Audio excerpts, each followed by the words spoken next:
육대장. 신선한 양지, 건강한 대파, 오래 끓인 사골 육수. 육개장 한 그릇에 온 힘을 다하니까 건강하다.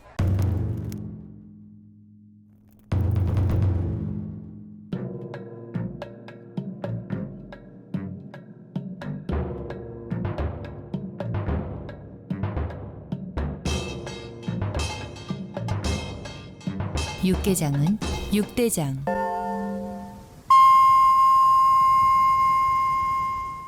사랑이 샘솟고 웃음꽃 가득한 5월을 라디오 서울이 함께합니다. 오늘부터 일본 히로시마에서 G7 정상회담이 열립니다. 한미일 3국 정상회담이 열릴 가능성이 커 보입니다. 백악관이 3자 회담을 추진하고 있다고 밝혔습니다. 이번 정상회의에서 타이완 문제가 논의될 것으로 확실시되는 가운데 중국 당국이 불장난하면 불에 타 죽을 것이라며 또 한 번 격한 반응을 내놨습니다. LA 시의회가 오늘 130억 달러에 달하는 시 예산안을 통과시킬 예정입니다. 노숙자 등 현안 문제에 13억 달러가 배정됐습니다. 지난 한 해 동안 오렌지 카운티에서 기소된 강절도범만 140명이 넘는 것으로 집계된 가운데 아시안 거주 주택을 타겟으로 범행했던 용의자들에게 증오범죄 가중 혐의가 적용됐습니다. 캘리포니아 경찰국들이 경찰 지원자들이 급감해 인력난을 겪고 있습니다. 블랙 라이브스 매터 시위 이후 경찰에 대한 반감이 커진 탓입니다. 코로나 엔데믹과 함께 노조 결정 움직임이 확산되는 가운데 놀서홀리우드에 있는 한 성인 클럽 종업원들도 노조를 결성했습니다. 바이든 대통령과 케빈 메카시 하원의장 모두 디폴트는 없을 것이라고 강조했지만 입장차가 너무 커 민주당에서는 협상 결렬에 대비한 움직임이 시작됐습니다. 이런 가운데 연방재무부의 현금 잔고가 1,000억 달러 아래로 떨어졌습니다. 지난달 12일 이후 최저 수준이고 감소폭은 지난 3월 이후 최대를 기록했습니다. 기준금리 인상으로 경기 침체가 불가피하다는 다수의 의견과 달리 최근 지표가 양호하게 나오면서 일각에서 연착륙 기대가 고개를 들기 시작했습니다. 주택담보대출이 모기지 금리가 다시 치솟자 대출을 신청하는 수요자들이 급감했습니다. 현재 30년 고정 모기지 평균 금리는 6.57% 기록 중입니다. 내년부터 몬타나주에서 중국의 동영상 플랫폼 틱톡 사용이 전면 금지됩니다. 50개 주 가운데 최초입니다. 구글은 오는 12월부터 2년 이상 사용하지 않는 개인 휴명 계정을 보안 차원에서 삭제한다고 밝혔습니다. 국무부는 임박한 것으로 보이는 북한의 정찰위성 발사와 관련해 UN 결의 위반이라면서 실제 발사 시 책임을 묻겠다고 밝혔습니다. 줄리 터너 북한 인권특사 지명자가 어제 인준청문회를 통해 북한의 인권 증진을 위해 유엔 안전보장이사회 등 국제적 차원의 노력을 해나가겠다고 강조했습니다. 우크라이나 전쟁 속에 중단 위기에 놓였던 흑해 곡물 협정이 가까스로 2개월 더 연장됐습니다. 당장 2개월 동안 수출길은 이어졌지만 그 이후가 문제입니다. 중국에서 코로나가 처음으로 출현한 때와 거의 같은 시기에 중국 우한 연구소에서 바이러스 유출 사고가 있었다는 조사 결과가 나왔습니다. 한국 국립 5.18 민주묘지에서는 43번째 기념식이 열렸습니다. 윤석열 대통령은 5월 정신은 헌법정신 그 자체라고 강조했습니다. 올해 들어서 지난달까지 한국에서 마약을 밀수하다 적발된 양이 사상 최대를 기록했습니다. 특히 많은 양의 마약을 한꺼번에 들여오는 추세가 뚜렷해지고 있습니다. NBA 플레이오프에서 기적을 써가고 있는 마이애미 히트가 보스턴 셀틱스와의 동부조 결승 1차전에서 접전 끝에 123대 116으로 승리했습니다. LA 다저스가 미네소타와의 경기에서 7대3으로 승리했고 LA 에인절스는 볼티모어와의 경기에서 1대3으로 패했습니다. 혼조세로 출발했던 뉴욕 증시 현재 상승장 보이고 있습니다. 원달러 환율은 1334.2원으로 마감했습니다. 남가주 오늘 점차 맑아지겠고 LA 한인타운 낮 최고 기온은 72도로 예상됩니다. 이 시간 주요 뉴스는 하늘위 호텔 세계 최대 항공기 아시아나항공 A380에서 차별화된 서비스를 만나보세요. 고국까지 편안하고 안전하게 모시는 아시아나항공 제공입니다. 여러분 안녕하십니까? 김윤정입니다. 안녕하십니까? 유지승입니다. 2023년 5월 18일 목요일 라디오 서울 모닝 뉴스 2부입니다. 오늘 G7 정상회의가 열립니다. LA 시간으로 오늘 오후 되겠죠. 주요 7개국 정상회의 하루 전날 어제는 미일 정상회담이 열렸습니다.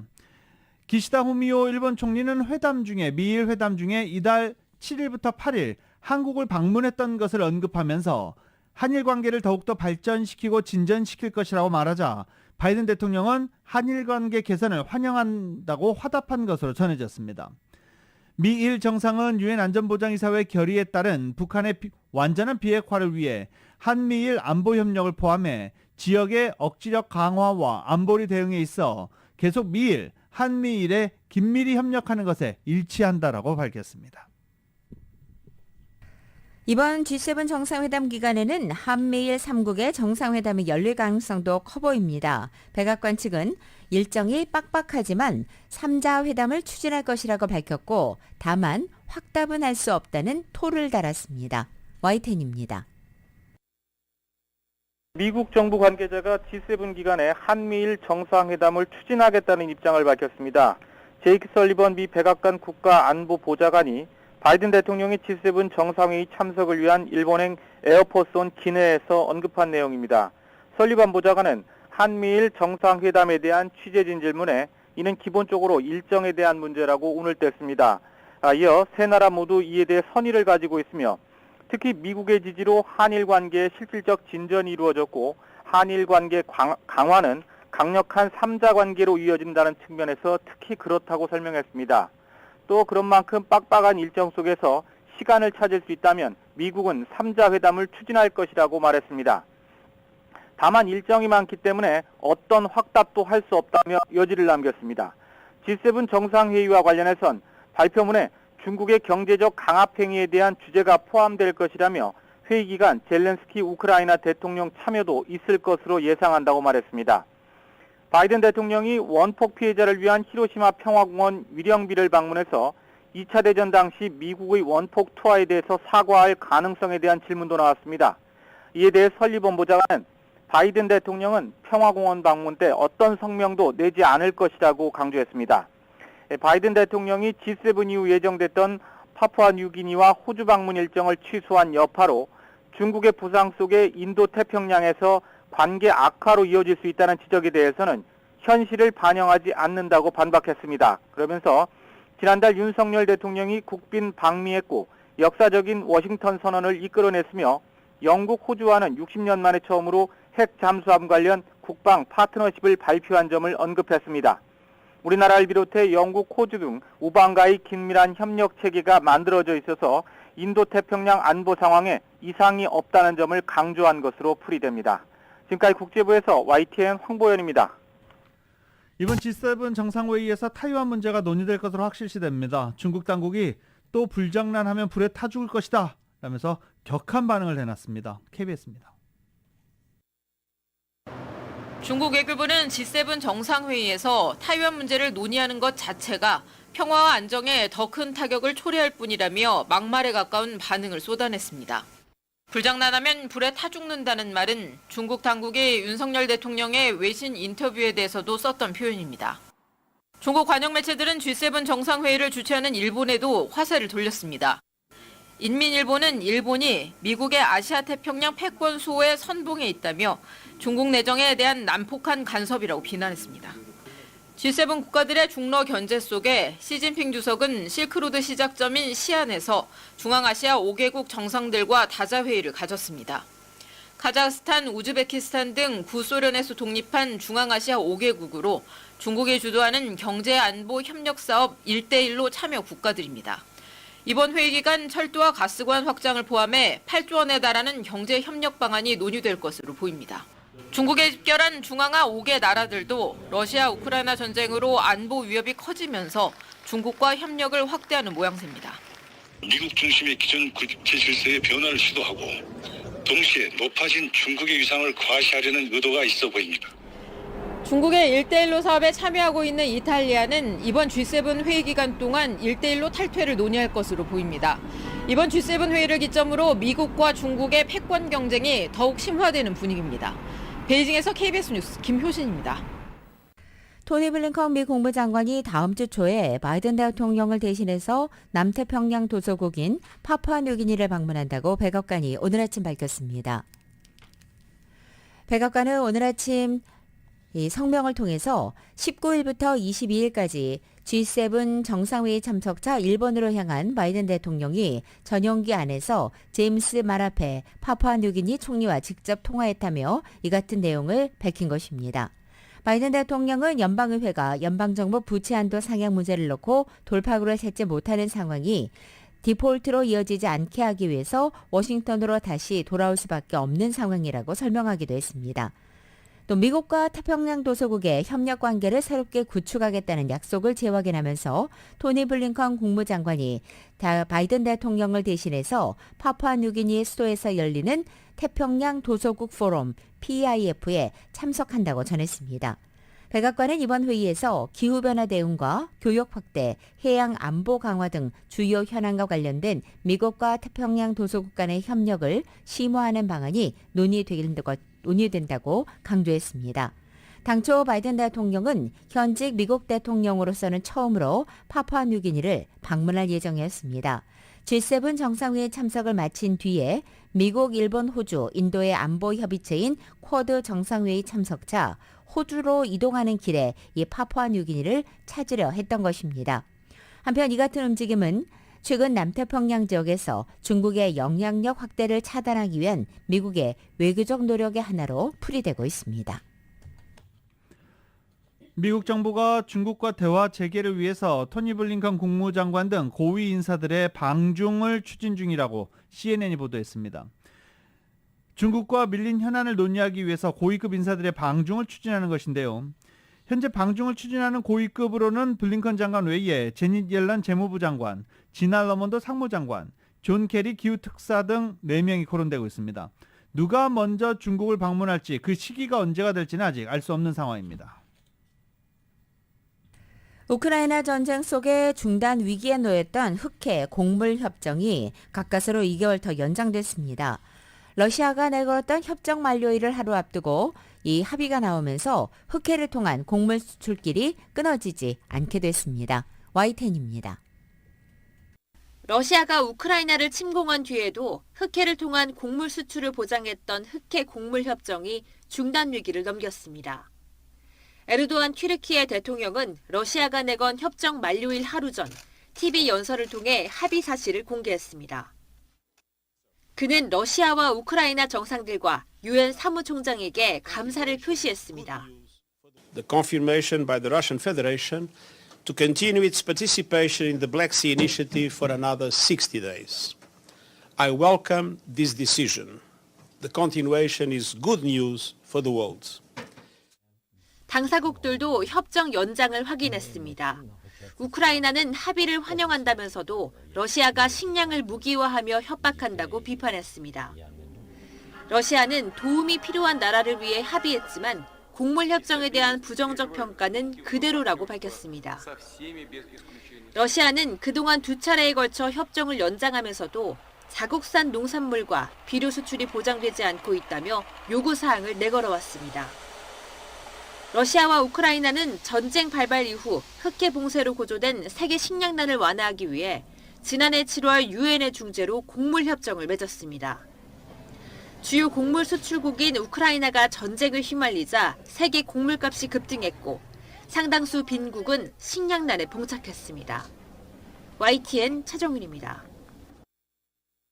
라디오 솔 모닝뉴스 2부 미국과 로컬 소식은 정말 핫하고 촉촉하고 맛있는 사상 최고의 맥도날드 버거가 있습니다. 그 누구보다 먼저 먹고 싶은 맥도날드 제공입니다.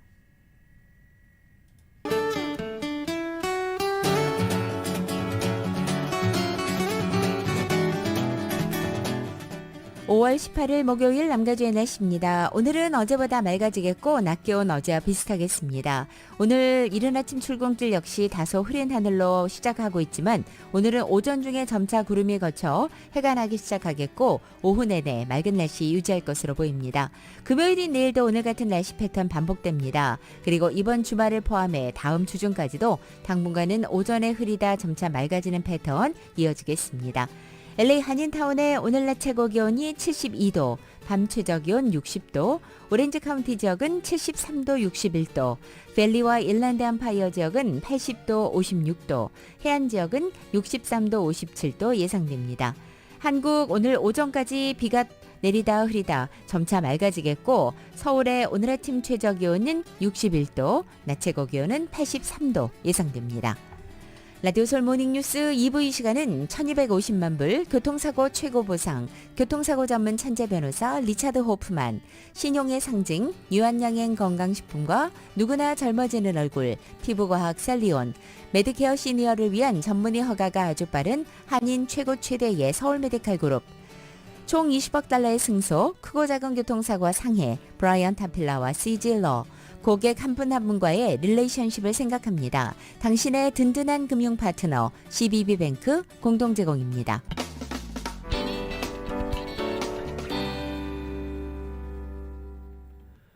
라디오솔 모닝뉴스 함께하고 계십니다. 남가주 일부 해안 지역에 오늘과 내일 바닷물이 범람할 수 있다고 국립기상청이 밝혔습니다. 홍수주의보, 홍수경보는 아니지만 남가주 지역에 홍수경보 이렇게 해석하기는 어렵겠지만 그래도 위험하다는 겁니다. LA와 벤츄라 카운티 남쪽 방면에 위치한 해변과 채널 아일랜드 일부 지역에 밀물때 소규모 홍수 현상이 발생할 수 있다는 것입니다. 홍수는 특히 밀물때 저녁 8시, 9시, 오전 9시경 주민들에게 각별한 주의를 당부했습니다. 해변 산책길과 주차장까지 바닷물이 넘쳐 들어올 수 있으니 돌담이나 뚝 인근에는 가지 않는 게 좋다라고 주의 당부했습니다. 2023년도 LA 카운티의 부동산 가치가 13년 연속 증가를 기록해 2조 달러에 육박한 것으로 나타났습니다. LA 카운티 산정국장이 이번 주 발표한 2023년 LA 카운티 부동산 가치 전망 자료에 따르면 올해 중 부동산 가치는 2022년도에 비해서 5%가 올라 1조 8,900억 달러에 달할 것으로 추산됐고 이로써 부동산 가치는 13년 연속 상승한 것입니다.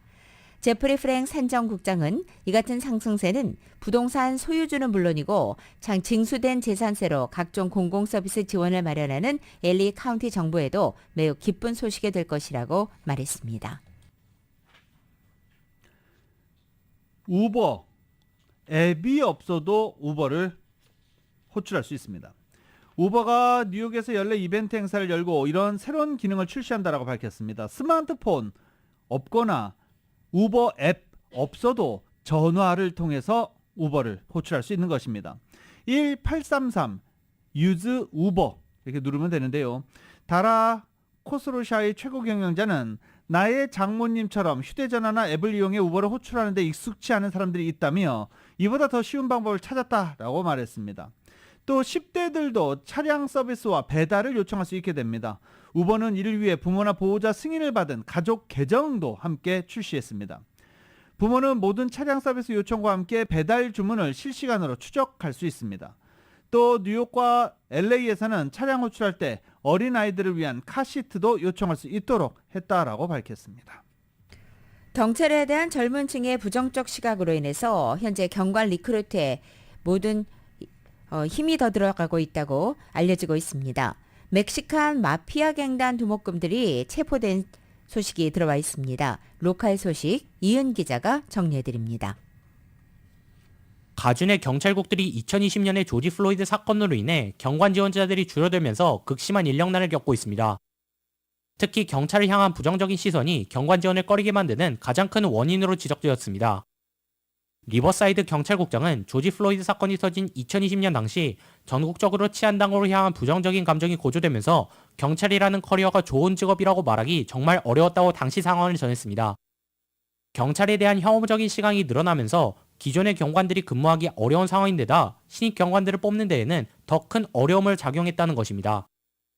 미디어를 통해 연일 보도되는 경찰의 과잉 대응 사건들로 젊은 세대들이 경찰에 대해 갖는 이미지는 부모 세대와는 판이하게 달라진 점도 젊은 층의 경관 지원이 줄어든 요인입니다. 진 범엔 전직 레드랜드 경찰국장은 경관 지원을 희망하는 젊은이들이 소셜미디어에 올려지는 부정적인 경찰의 이미지를 경찰 전체에 대한 부정적인 이미지로 확대 해석해 결국 경찰 지원을 꺼리게 만든다는 것입니다. LA 카운티 셰리프국은 2020년을 기점으로 지원자 수가 현격하게 줄어들었다고 전했습니다. LA 카운티 셰리프국은 2019년 경관 지원자가 2857명이었는데 2020년에는 1181건으로 줄고 지난해에는 9270건으로 줄었다고 전했습니다. 요즘 젊은이들은 일과 삶의 균형을 중요하게 생각해 직장에서 야간과 휴일 근무하는 것을 꺼리다 보니 근무 시간이 고정적이지 않은 경찰에 대한 인기는 더 낮아지고 있습니다. LA 경찰국과 FBI 합동수사대가 17일 멕시칸 마피아 갱단의 두목급들을 체포했습니다. 지난해 10월부터 합동수사반이 소탕작전을 벌인 끝에 17일 불법 소총 소지와 마약 밀매에 연관된 LA 하버 지역의 웨스트사이드 윌마스 멕시칸 마피아 범죄단의 두목급을 체포했습니다. 시 당국은 17일 새벽 사우스베이에서부터 베이커스필드에 걸쳐 급습전을 벌였고 급습 결과 불법 소총과 펜타닐 등 마약을 대량 압류했습니다. 지난 2월 달에만 멕시칸 마피아 갱단과 연계된 18건의 체포 건수가 있었습니다. LA 일원에서 멕시칸 마피아 갱단들이 불법 도박장을 운영하고 마약 밀매, 폭행을 일삼으면서 치안 문제로 떠오르고 있습니다. 라디오 서울 뉴스 이은입니다. 지난해 오렌지 카운티에서 적발된 강절도범들만 140명이 넘는 것으로, 이 기소된 강절도범만 140명이 넘는 것으로 나타났습니다. 이 가운데 7명은 아시안 집주인들을 타겟으로 강도 행각을 벌여서 증오범죄 가중 혐의도 적용됐습니다. 김지윤 기자가 보도합니다. 남가주에서 주택 침입 범죄가 기승을 부리고 있는 가운데 오렌지 카운티에서 아시안 주택 소유주들을 대상으로 주택 침입 절도 행각을 벌인 7명의 절도 용의자들이 증오범죄 가중 혐의가 적용돼 기소됐습니다. 17일 오렌지 카운티 검찰은 지난해 이 지역에서 주택 침입 강절도와 스매시 앤 그랩 강절도 행각을 저지른 용의자 140명을 기소했다고 밝혔는데, 이 가운데 24명은 지난 2주 동안에 벌어진 강절도 행각을 저지른 것으로 나타났습니다. 이들 용의자 가운데 7명은 아시안 주택 소유주들을 타겟으로 주택 침입 절도 행각을 저질러 증오범죄 혐의가 적용됐습니다. 오렌지 카운티의 브레아, 어바인, 요바린다, 오렌지 지역에서 발생한 13건의 주택 침입 강절도 행각에 연루된 12명 용의자 중 7명은 아시안 집주인들을 겨냥해 이들이 사는 주택에 침입해 범죄를 저지른 것으로 나타났습니다. 이 가운데 5명은 납치 혐의까지 받고 있어 유죄 판정을 받으면 최고 종신형을 선고받을 수 있습니다. 이번에 기소된 용의자들은 대부분 이전에도 남가주에서 여러 차례 범죄를 저지른 전과가 있는 중범죄자들이며 대부분의 강절도 사건이 폭행을 동반한 것으로 나타났습니다. 파운틴밸리에선 4명의 남성이 한 부부의 주택에 침입해 피스톨을 겨누고 위협하며 피해자의 차량을 타고 달아난 혐의입니다. 이번에 검거된 용의자들은 지난 9개월 동안 브레아 경찰국이 펼쳐온 수사 결과 지난주부터 체포가 이루어졌습니다. 검거된 용의자들은 LA와 리버사이드에 본거지를 두고 있는 것으로 나타났으며 남가주 전역에서 다른 범죄 행각도 저질러 온 것으로 추정됩니다. 라디오 서울 뉴스 김지윤입니다. 5월 아시아태평양계 문화유산의 달을 맞아서 한인사회 등 LA 지역 아시아계 커뮤니티들이 LA 시정부와 함께 각 커뮤니티를 대대적으로 정보하기 위한 커뮤니티 대청소 행사가 이번 주말 한인타운을 비롯한 곳곳에서 실시됩니다. 특히 한인타운 지역 대청소의 경우에 한인타운 청소년 회관인 KYCC와 LA 한인회가 LA시의 공공사업군과 함께 공동으로 주관하는 가운데 방글라데시 커뮤니티도 함께 힘을 합해 이 의미를 더하게 될 것으로 보입니다. 주민들이 함께하는 이번 한인타운 거리 청소 행사는 20일 토요일 오전 10시부터 2시간 동안 진행됩니다. LA 한인회관을 집결지로 하며 이곳에 모인 후 팀을 나눠 곳곳으로 이동하게 되고, 이 참가자들을 위해서 코리아타운 플라자에서는 무료 주차를 제공합니다. 행사를 위해서 LA시에서는 모든 청소 장비들을 제공하고 누구나 참여할 수 있으며 당일에 편안한 복장과 운동화 착용, 그리고 참가 전에는 사전 예약이 권장되고 있습니다. 라디오솔 모닝뉴스 2부 함께하고 계십니다. 1부 시간에 저희가 한국뉴스 전해드리면서 5.18 관련 소식 뉴스로 보도해드린 바 있습니다. 43번째 기념식이 한국 국립 5.18 민주뮤지에서 열렸는데 5.18 기념식이 LA에서도 있습니다.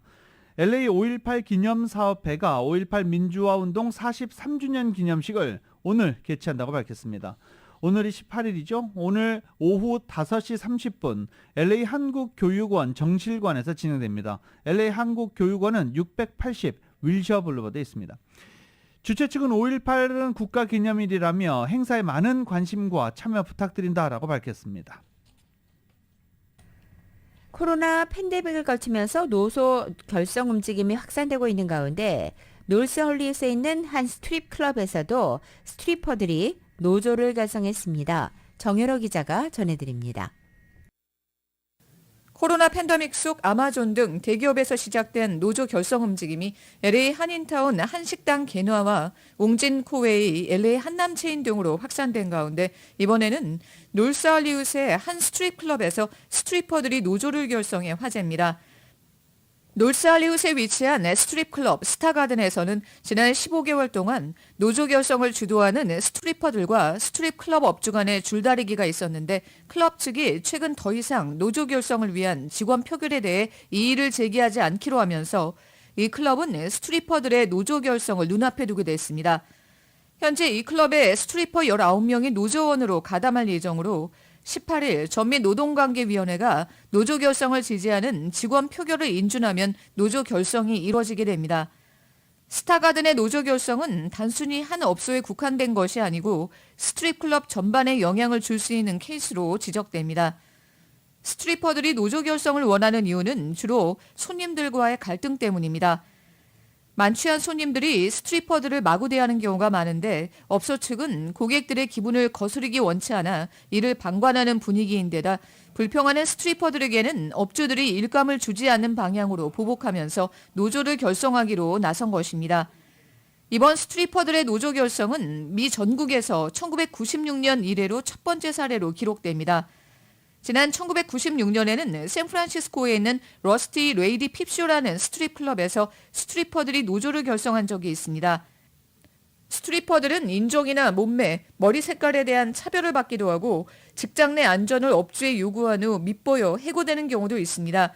아프거나 다쳐도 혹은 가족일로 위급한 상황이 생겨도 보호를 받지 못하는 경우가 많습니다. 라디오 서울뉴스 정현호입니다. LA 한인회가 LA 카운티 보건국과 함께 코로나 바이러스와 독감 백신 무료 접종 행사를 진행합니다. 한인회는 코로나 비상사태가 종료됐어도 백신 무료 접종도 얼마 뒤 사라질 수 있다며 관심 있는 한인들의 코로나 바이러스 백신 접종 예약을 당부했습니다. 행사는 오는 22일 월요일입니다. 22일 월요일 오전 10시부터 정오까지 한인회관에서 진행되며 모더나 또는 파이자의 코로나 바이러스 2가 백신과 독감 백신이 제공됩니다. 2가 백신은 6세 이상, 독감 백신은 생후 6개월 이상이면 접종받을 수 있습니다. 예약은 한인회의 이름, 원하는 백신 종류, 그리고 전화번호를 알려주면 됩니다. 한인회 전화번호는 213-999-4932, 213-999-4932번으로 하면 됩니다.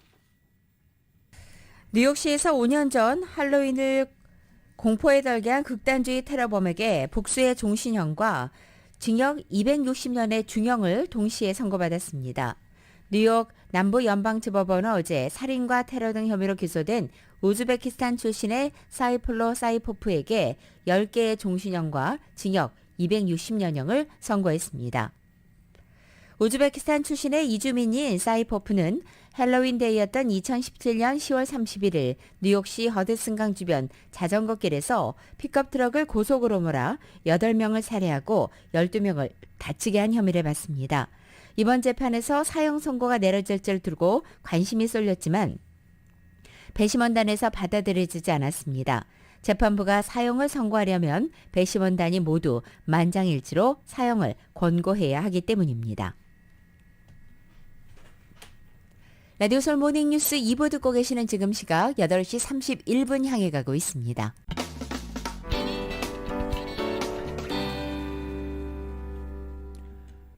라디오 서울 모닝뉴스와 함께하고 계십니다. 실업수당 청구 건수가 당국의 부정수급 단속에 뚝 떨어졌습니다. 노동부는 지난주 신규 실업수당 청구 건수가 24만 2천 건으로 집계됐다고 밝혔습니다. 전주보다 2만 2천 건이 감소했는데 전문가 전망치 상당폭 하회한 것이죠. 2주간 실업수당 청구 건수, 요동치고 이런 것은 매사추세츠주의 대규모 부정수급 의혹 때문으로 일단은 해석되고 있습니다. 매사추세츠주의 신규 실업수당 청구 건수가 14,000건 급감했습니다.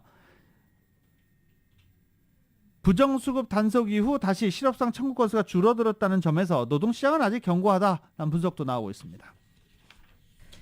미국의 몰기지 금리가 다시 치솟으면서 집을 사기 위해 대출을 신청하는 수요자들은 급감했습니다. 팍스뉴스에 따르면 미국 모기지은행협회 MBA는 지난주 주택 구매를 위한 모기지 신청 건수가 전주보다 5.7% 감소했다고 밝혔습니다. 가장 인기가 있는 30년 고정 모기지 평균 금리가 0.09%포인트 올라서 2달 만에 최고인 6.57%를 기록했기 때문으로 분석됐습니다. 지난주 재이용자 신청도 전주 대비 8% 감소했습니다. 미국의 주택시장은 연준이 10차례 연속 금리를 올리면서 긴축에 나섰기 때문에 급속도로 냉각됐습니다. 다만 모기지 금리가 최고점인 7%에서 서서히 떨어져 주택시장이 점차 활기를 되찾을 조짐을 보이고 있다는 분석도 나오고 있습니다. 연방정부 채무 불이행 시점으로 거론되는 6월 1일을 앞두고 재무부 현금 잔고가 1,000억 달러 아래로 떨어졌습니다. 비즈니스 인사이드에 따르면 재무부가 현금 운용을 위해서 뉴욕 연준에 개설해 놓은 계좌 재무부 일반 계정 잔고가 1,400억 달러에서 874억 달러로 급감한 것입니다. 잔고는 지난달 12일 이후 최저 수준이고 감소폭도 지난 3월 1일 이래 최대폭입니다. 이 재무부 일반 계정은 디폴트를 막기 위한 국채에 대한 이자 지급에 사용되고 무수하게 많은 지출 가운데 연방 직원들의 급여가 포함되어 있습니다. 미국의 채무 불이행에 대한 불안감이 커진 가운데 협상의 양 당사자인 바이든 대통령과 매카시 하원의장 모두 디폴트는 없을 것이라고 강조했습니다. 하지만 세부 내용에서 입장차가 여전히 큰 탓에 협상 결렬에 대비하는 움직임도 나타나고 있습니다. YTN의 보도입니다. G7 정상회의 참석을 위해 일본으로 출국하기 직전 조 바이든 대통령은 기자회견을 열어 채무 불이행은 없을 거라고 단언했습니다. 공화당과 평행선을 달리고 있는 부채 한도 협상이 결국엔 타결될 것으로 확신한다고 밝혔습니다. And every leader in the room understands the consequences if we fail to pay our bills, and it would be catastrophic for the American economy. 케빈 메카시 하원의장도 채무 불이행 사태를 맞지 않을 것이라며 오는 일요일까지 협상을 마무리할 수 있을 거라고 말했습니다. 바이든 대통령이 조건 없이 부채 한도를 늘리겠다는 고집을 꺾으면서 이제 말이 통하기 시작했다는 겁니다. They finally backed off the insane, unrational, unsensible idea that you just raise the debt ceiling. 하지만 강론으로 들어가면 의견차가 여전히 큽니다. 특히 저소득층 급식 프로그램과 관련해 공화당은 의무 근로 조건을 강화할 것을 요구하고 있지만 민주당은 절대 받아들일 수 없다는 입장입니다. I'm not going to accept any work requirements that go much beyond what is already. 이런 가운데 민주당에서는 부채 한도 협상이 결렬될 경우에 대비하는 비상계획 가동에 나섰습니다. 부채 한도 상향 법안을 상임위 통과 없이 본회의에 바로 상정하는 심사 배제 청원을 시작한 겁니다. 청원을 성사시키려면 과반 의석 확보가 필요해 공화당 표 5개를 끌어와야 하지만 현실적으로 쉽지 않다는 관측입니다. 그럼에도 민주당이 비상계획을 가동하는 건 채무 불이행 사태는 피해야 한다는 절박감을 나타내면서 동시에 공화당을 압박하기 위한 포석으로 해석됩니다. 워싱턴에서 YTN 권중입니다. 공화당 소속의 론 디센티스 플로리다 주지사가 다음 주에 대선 도전을 공식화하고 트럼프 전 대통령과 공화당 대선 후보 자리를 놓고 본격 대결에 나설 것이라고 오늘 아침 보도되고 있습니다. 최근 지지율 하락으로 고전하고 있다는 점에서 트럼프 전 대통령에 대한 공격 수위를 크게 높일 것으로 전망됩니다. 디센티스 주지사는 다음 주 연방선거관리위원회에 25일로 지금 예상이 되고 있습니다. 공화당 대선 경선 후보로 등록할 예정이라고 오늘 아침 팍스뉴스, 월스트리트저널 등이 보도하고 있습니다. 후보 등록은 같은 날 플로리다주 마이애미에서 열리는 기금 모금 행사와 맞물려 있습니다. 법에 따라 후보 등록을 하기 전에는 대선 자금 기부 요청을 하거나 받을 수가 없는데 이날 대선 선언을 하고 그리고 기금 모금 행사를 열 것으로 보입니다. 세계를 떠들썩하게 했던 미국의 기밀 유권 유출의 주범인 주 방위군 병사가 다수의 외국인에게 이 기밀 정보를 공유한 정황이 드러났습니다. 미국 연방검찰은 19일인 내일 열릴 잭 테세이라 일병의 구금 심문을 앞두고 오늘 법원에 이 같은 내용의 새로운 증거를 제출한 것입니다. 수사당국은 테세이라 일병이 기밀 정보를 공유한 그룹 중 한 곳에는 150명 이상의 사용자가 참여 중이었고 외국에 거주한다고 밝힌 다수의 사람들도 포함됐다고 설명했습니다. 이들의 계정은 해외 인터넷 주소로 추적됐습니다. 연방검찰은 그가 전 세계 150명 이상의 이용자에게 장기간 고의적으로 기밀 정보를 전송한 것이 변호인의 주장과 배치된다고 법원 제출 서면에 적시했습니다. 테세이라 일병의 변호인은 그간 기밀 정보의 대규모 공유가 의도적인 것이 아니고 방어권 보장을 위해 불구속 재판이 필요하다고 주장해온 데 대한 이 반발입니다. 미국 검찰이 확보해서 제출한 새로운 증거 가운데는 테세이라 일병이 자신의 기밀 정보를 얼마나 많이 알고 있고 또 공유했는지 자랑하는 듯한 채팅 내용이 포함되어 있다고 워싱턴 포스트는 전했습니다. 이 채팅에는 테세이라 일병이 기밀 유출 행위가 불러올 잠재적인 법적 문제를 이미 이해하는 듯한 얘기한 이 내용도 담겨 있는 것으로 알려져 있습니다. 내년부터 몬태나주에서 틱톡 사용이 전면 금지됩니다. 미국 내 50개 주 가운데 처음입니다. 그레그 지엠포테 몬태나주 주지사가 주의회가 의결한 틱톡 금지 법안에 서명했습니다. 그러면서 내년 1월 1일 정식으로 애플 앱스토어와 구글 플레이스토어 등 앱마켓은 몬태나주에서 틱톡 다운로드를 비활성화해야 합니다. 이에 따라 틱톡은 플랫폼을 제공할 수 없게 됩니다. 만약에 틱톡을 다운받거나 틱톡에 접근하면 하루 $10,000의 벌금이 틱톡에 부과됩니다. 미국의 제2차 세계대전과 한국전쟁 참전 당시에 혁혁한 공을 세워서 영웅으로 추앙받고 있는 고 김영옥 대령이 미국 육군 장교육 교육기관 내 명예의 전당에 헌액됐습니다.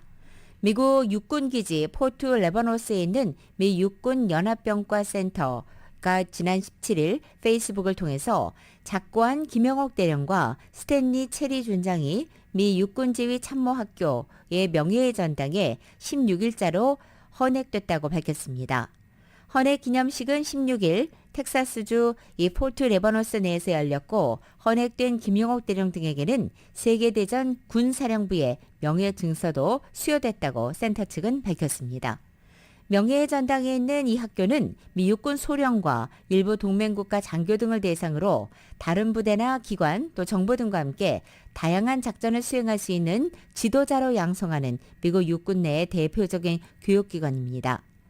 이 학교에서는 김대령의 공적을 정식 교과 내용으로 다루는 방안도 논의되고 있습니다. 하원 외교위원회가 대만의 국제기구 참여에 대한 중국의 방해 행위에 대응하기 위해서 대만 국제연대 법안을 발의해 통과시켰습니다. 하원 외교위원회는 대만 국제연대 법안을 표결 없이 만장일치로 의결했습니다. 이제 하원 본회의로 넘겨져 의결 절차를 거치게 됩니다.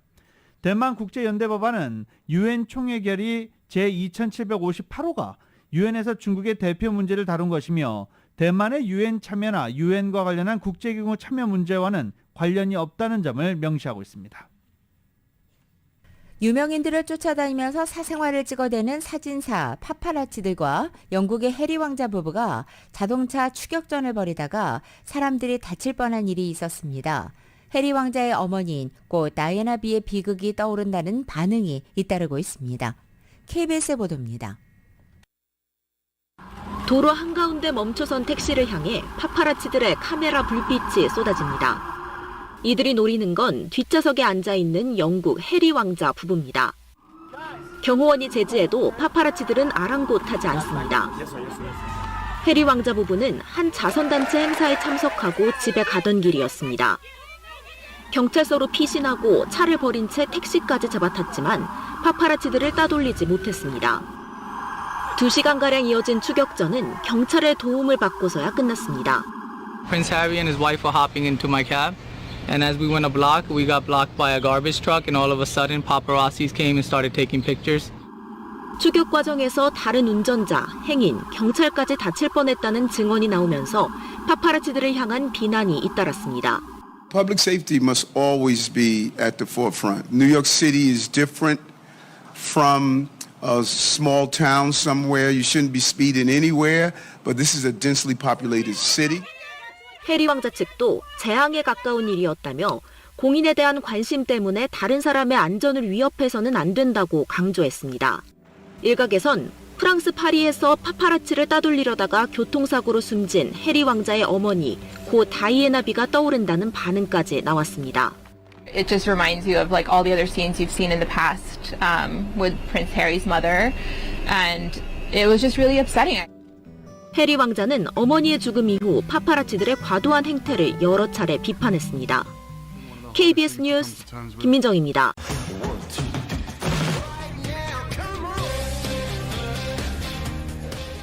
라드솔 모닝뉴스 스포츠 소식입니다. 스포츠 소식은 전문가가 추천하는 이민법과 가정법 전문 제인장 종합법률사무소 제공입니다.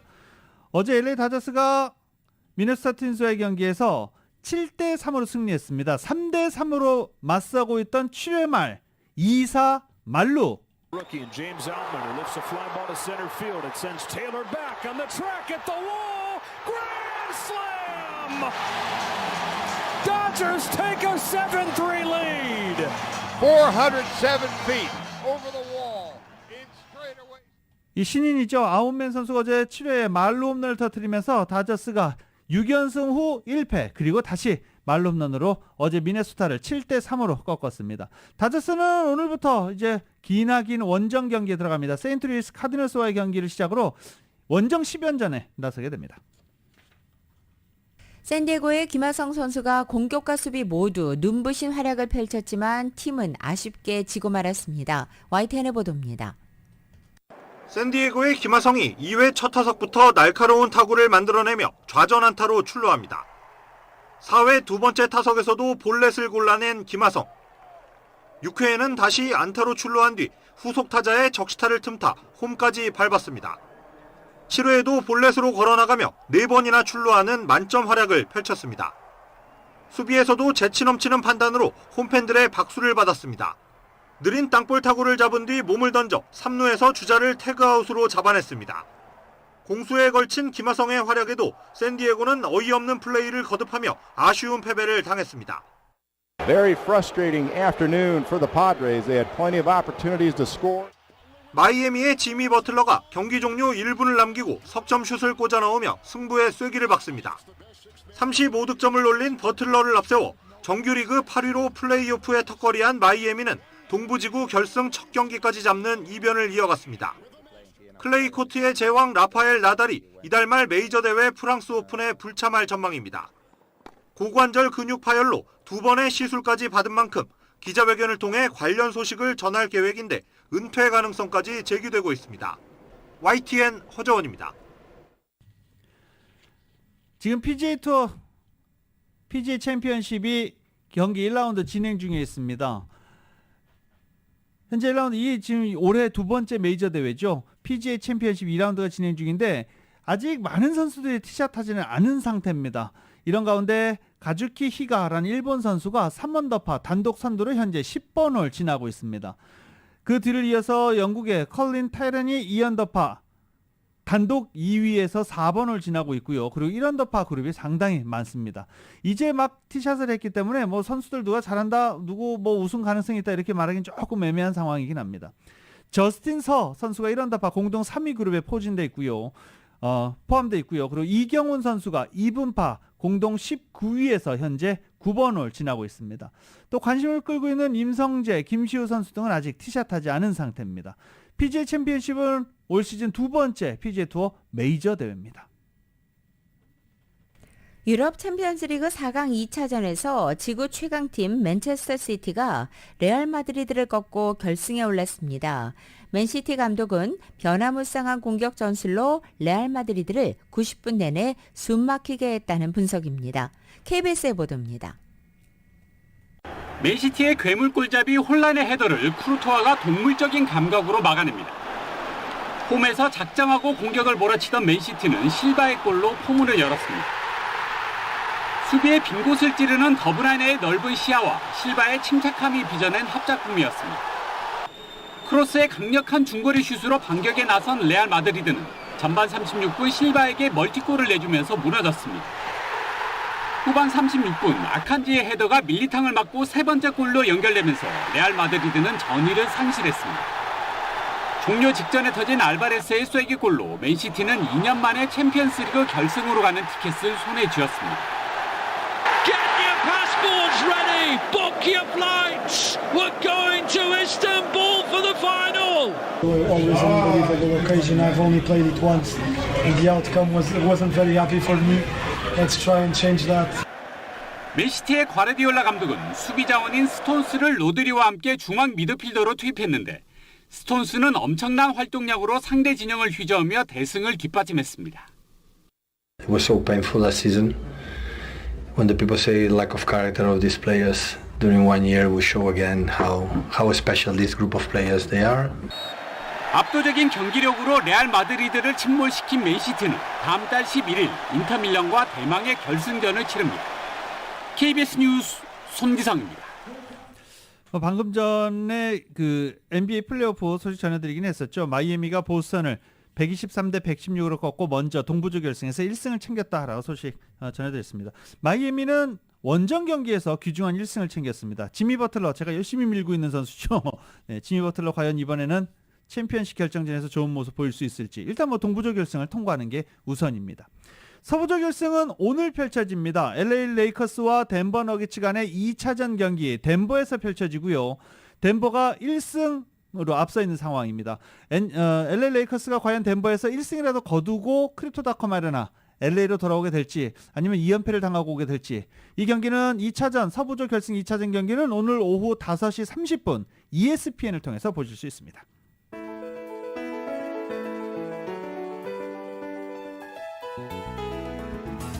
(2023년 5월 18일) 목요일에 전해드린 라디오설 모닝뉴스 여기서 마치겠습니다. 지금까지 진행의 유지승, 김윤정이었습니다. 모닝뉴스 2부 이 시간은 1250만 불 교통사고 최고 보상, 교통사고 전문 천재 변호사 리차드 호프만, 신용의 상징 유한양행 건강식품과 누구나 젊어지는 얼굴 피부과학 살리온, 메디케어 시니어를 위한 전문의 허가가 아주 빠른 한인 최고 최대의 서울 메디칼 그룹, 총 20억 달러의 승소, 크고 작은 교통사고와 상해, 브라이언 타필라와 CGL러, 고객 한 분 한 분과의 릴레이션십을 생각합니다. 당신의 든든한 금융 파트너 CBB뱅크 공동 제공이었습니다.